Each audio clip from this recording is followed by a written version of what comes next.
create a new Angular application, first let us decide where do we keep our application. So I'm going to create on desktop. First, let's open a command prompt or terminal on Mac OS and Linux, cd into our desktop, and then issue the command ng new followed by name of your project.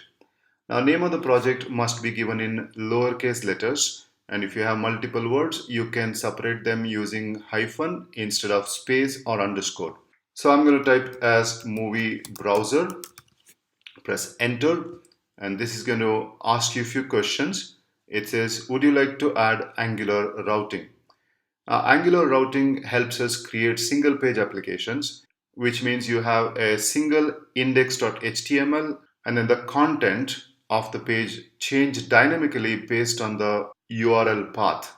If you want to use routing, you can say no here and then add the routing features later.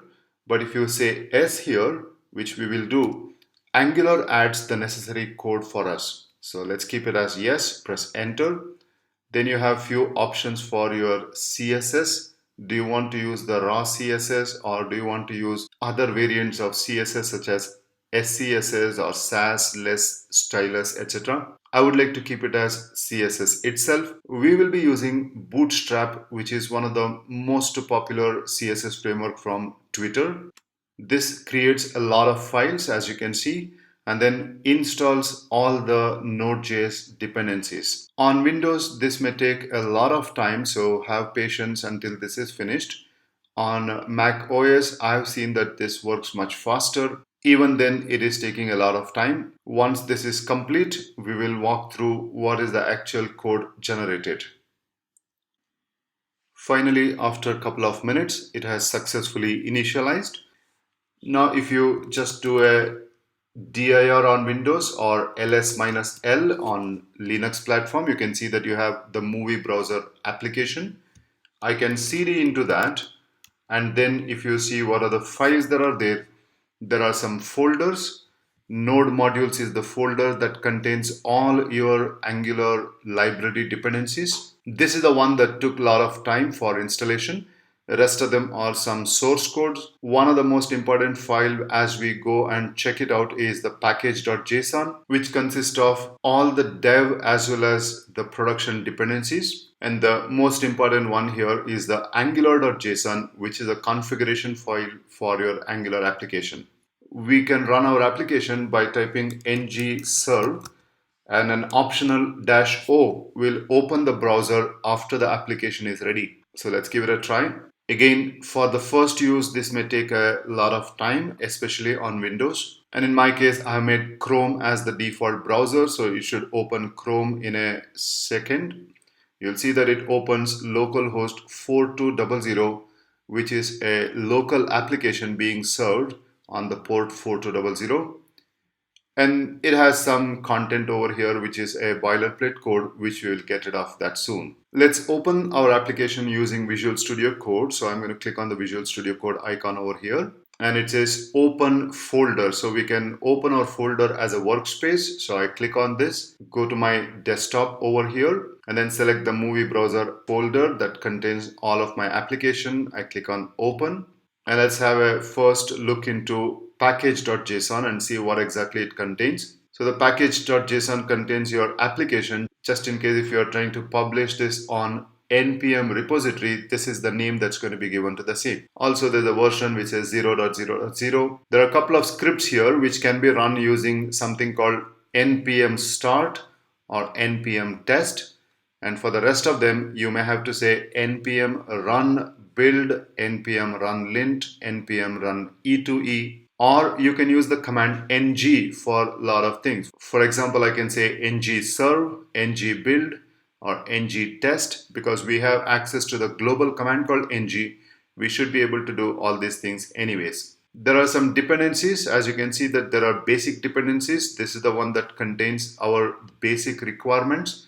If you want to work with forms, you have that. If you want to work with routing, you have that over here. Few more additional stuff as and when we require, we'll come back and have a look into the same.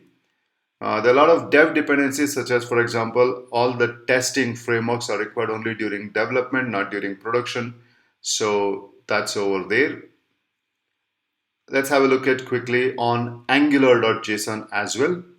Now, Angular.json is the one that is used by the command ng whenever you're doing whether ng serve or ng build, etc. The name of the project is called movie browser, so that's what is the name over here. The movie browser application can have different architectures. For example, for building there is one architecture, for running there is different architecture. So if I come down here and collapse this over here, you can see there's a build, there is serve, there is extract I18N, that's for internationalization. There is one called the test, there's one called lint, and one for E2E.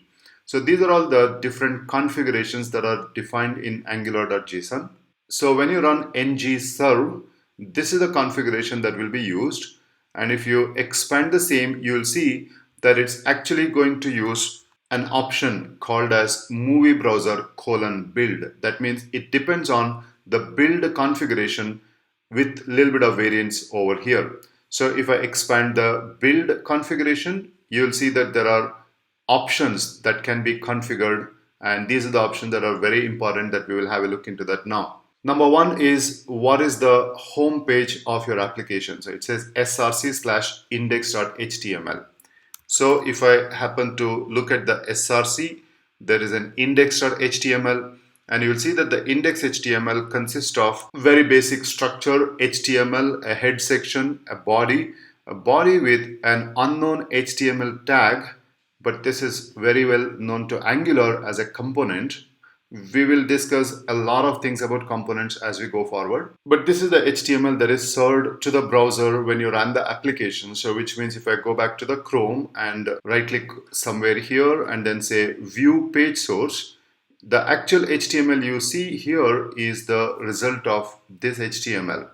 However, you can see that the body contains only one tag here called approot/approot, but here you can see a lot of other code is also included inside the body. Now this is what is happening during the runtime when you do an ng serve. It took this HTML file and added a lot of content. So the content comes from here. You can see that there is an entry here called main. It says that the src/main.ts. So the src/main.ts is the entry point for our application.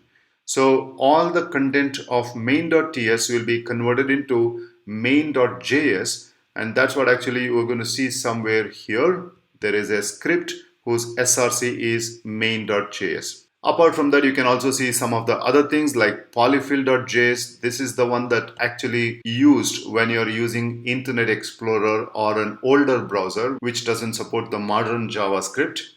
There's also a styles.js. Notice that the styles have been injected as a JavaScript code over here.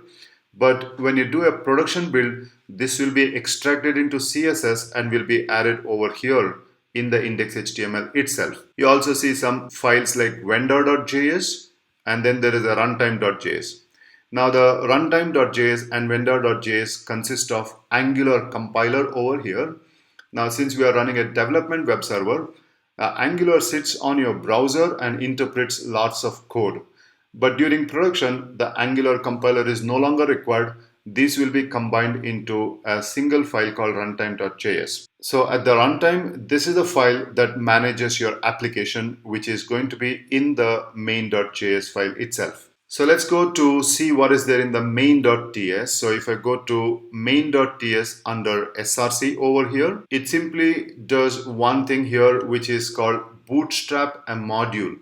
If I want to explain in simple English, platform browser dynamic is an object that represents Angular, you can say. And to Angular, we are suggesting that, hey, you have to do a bootstrapping of the module called app module.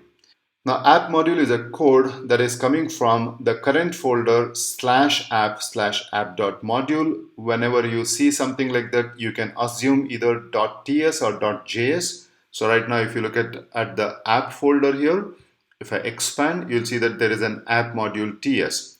Now in the app module ts, you see one app module class has been created without any content. You see something called as a decorator ng module. So this is equivalent of annotations in Java or attributes in C Sharp, which gives you metadata for this particular class. So basically what's happening is that from the main.ts, this particular module, the app module, is being bootstrapped. That means Angular is going to look into that module and sees any metadata information given to app module and acts accordingly. So if I go to the app module over here by control click on that, the app module is a empty class, but it has got a lot of metadata. The metadata ng module defines what's called as a logical module of an application. So you can create n number of modules, but this is going to be the starting module, and this module may import other modules. For example, you can see that there is something called browser module, app routing modules, etc.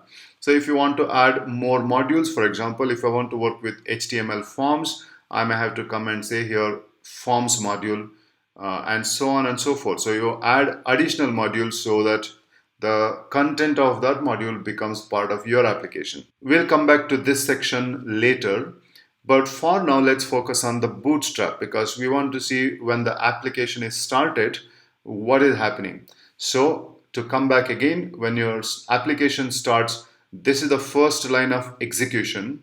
So the execution says that Angular bootstrap this module called app module, and the app module has a component which is the visual UI element of an application. So it says that, hey, find this component and do a bootstrapping.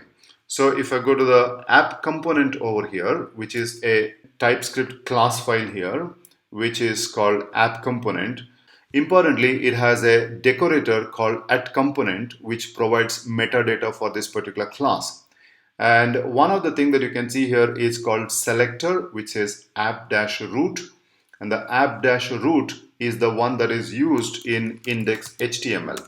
So what Angular is doing is, so remember our main.js will be injected over here. We saw that right here. There's a main.js. So when the browser starts interpreting each of these lines, the last line that it encounters is running a script here, which is called main.js. And in the main.js, what actually happens is that it is trying to load a module called app module. And in the app module, we have mentioned that the bootstrap component is app component. And in the app component, we said that the selector, meaning a tag called app root, should be replaced with content of the HTML and apply the associated CSS. So the app.component.html, which is right here, contains lots of HTML code over here, which is what actually you see in this particular place. So if I just go here to this HTML, select all, get rid of everything, and then I type here h1 and let's say hello world, save it. And if I come back to the browser now, you can see that it says hello world, because now the app root, the tag app root, is now going to be containing the HTML that I have given. So if I go and do an inspect element here, let me just right click on this page and then say inspect, you should see that the app root / app root, that's over here, body. If I see app root / app root, if I expand that, you can see my h1, which contains hello world. So basically all we did is that we said find the tag app root, and inside that include the content of this HTML. So let me recap everything again. So I'm going to go to my angular.json file, where we say that the entry file for this application is an index.html, and index.html should be included with the content of main.ts. And the main.ts has a bootstrap instruction saying that we had to bootstrap a module called app module, and the app module says that there is a component called app component which has to be bootstrapped. And the app component says that wherever app root element or HTML element called app root is found, its content must be replaced with the content of app component HTML. And app component HTML is now containing only h1 hello world. One other thing that you can also see here is that if I go to app component and I'll say hash app root and save my file, Now, in fact, I've done the file auto save option. So every time I type something, it is automatically saved. So I've changed this to app root. And if I go back to the browser, you'll see that my actual content is empty, primarily because Angular is now looking for an element whose ID is app root in the index.html. And since it is not finding any element with ID of app root, so it is actually not doing any injection of the code. So the app root slash app root is not handled by Angular and neither by the browser. So it is being discarded.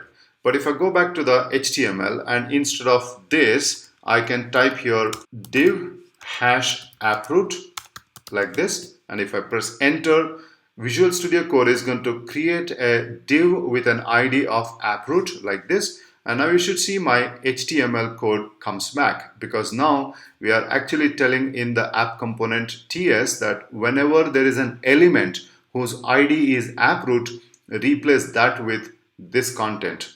So you can play around with this. For example, if I put a dot, it means that find an element whose CSS class name is app root, which is currently not present, so I don't see anything over here. But if I go back to the index.html and then comment this one and type here dot app root, so VS Code is going to give me a div with a class of app root like this, saves the file. I go back and you can see now hello world embedded into the div with a class of app root. So inside that we will see our h1 over here.